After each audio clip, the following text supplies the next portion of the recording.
ইসরায়েলকে তড়িৎ গতিতে দাঁতভাঙা জবাব দেওয়ার হুঁশিয়ারি দিয়েছে ইরান। পারমাণবিক ইস্যুতে যুক্তরাষ্ট্রের সাথে চতুর্থ দফার পরোক্ষ আলোচনা শুরুর আগেই ইসরায়েলের উদ্দেশ্যে এমন সতর্কবার্তা দিয়েছেন ইরানের পররাষ্ট্রমন্ত্রী আব্বাস আরাকচি, যার কারণে পুরো মধ্যপ্রাচ্যে আবারও উত্তেজনার পারদ তুঙ্গে। এদিকে ইয়েমেনের হুথি বিদ্রোহীদের কাছে ধরাশায়ী হয়েছে মার্কিন একটি যুদ্ধবিমান।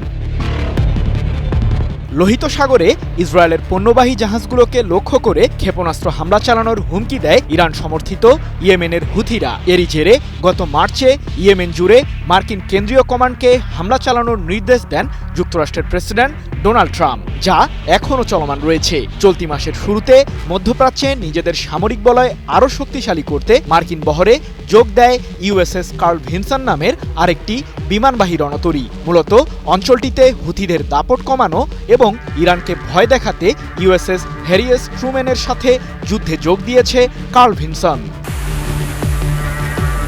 ইয়েমেনের হুথি বিদ্রোহীদের লক্ষ্য করে দফায় দফায় যখন হামলা চালাচ্ছে যুক্তরাষ্ট্র, ঠিক সে মুহূর্তে মার্কিন রণতরী ইউএসএস হ্যারি এস ট্রুম্যানের F-18 মডেলের একটি যুদ্ধবিমানকে লোহিত সাগরে ডুবিয়েছে হুথিরা। বিষয়টি নিশ্চিত করেছে মার্কিন কেন্দ্রীয় কমান্ড। তবে হুথিদের হামলায় যুদ্ধবিমানটি ধ্বংস হয়েছে কিনা এমনটি স্বীকার করেনি মার্কিন নৌবাহিনী। এমন উত্তেজনাকর পরিস্থিতির মধ্যেই ইসরায়েলকে হুঁশিয়ারি দিয়েছেন আব্বাস আরাকচি। ইরানের বিরুদ্ধে যে কোনো সামরিক হামলার তাৎক্ষণিকভাবে প্রতিশোধ নেবে তেহরান, এমনটি জানিয়ে আরাকচি বলেন, আমরা আমাদের সক্ষমতার প্রতি আত্মবিশ্বাসী। ইরানের বিরুদ্ধে যে কোনো বিদেশি রাষ্ট্রের হামলার অপচেষ্টাকে কঠোরভাবে প্রতিহত করব আমরা। 28 এপ্রিল এক প্রতিবেদনে বিষয়টি নিশ্চিত করেছে মধ্যপ্রাচ্য ভিত্তিক সংবাদ মাধ্যম তাসনিম নিউজ এজেন্সি। ইসরায়েলের প্রধানমন্ত্রী বেনিয়ামিন নেতানিয়াহু ইরানের পারমাণবিক ইস্যুতে নাক গলাচ্ছে জানিয়ে আরাকচি আরও বলেন, অবাক করা বিষয় হলো মার্কিন প্রেসিডেন্ট ট্রাম্প কি করবেন আর কি করবেন না সে বিষয়ে নির্লজ্জভাবে হস্তক্ষেপ করছে ইসরায়েল।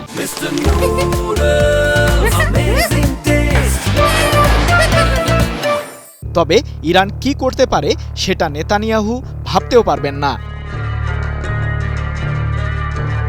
এদিকে ইরানের পারমাণবিক ইস্যুটি নিয়ে যুক্তরাষ্ট্রের সাথে আলোচনা চতুর্থ ধাপে গড়িয়েছে। আগামী ৩রা মে পরোক্ষ এই বৈঠক অনুষ্ঠিত হবে জানিয়ে ওমানের পররাষ্ট্রমন্ত্রী বদর বিন হামাদ আল বুসাইদি সামাজিক যোগাযোগ মাধ্যম এক্সে গত ২৬ এপ্রিল তৃতীয় দফার আলোচনার পর এক বার্তায় বলেন, মার্কিন প্রশাসন ও ইরানের মধ্যকার আজকের আলোচনা পারস্পরিক শ্রদ্ধা ও স্থায়ী প্রতিশ্রুতির ভিত্তিতে হয়েছে, যা চুক্তিতে পৌঁছাতে সহযোগী। মূলত পারমাণবিক ইস্যুতে চুক্তি করতে প্রযুক্তিগত বিভিন্ন বিষয়ে আলোচনা হয়েছে।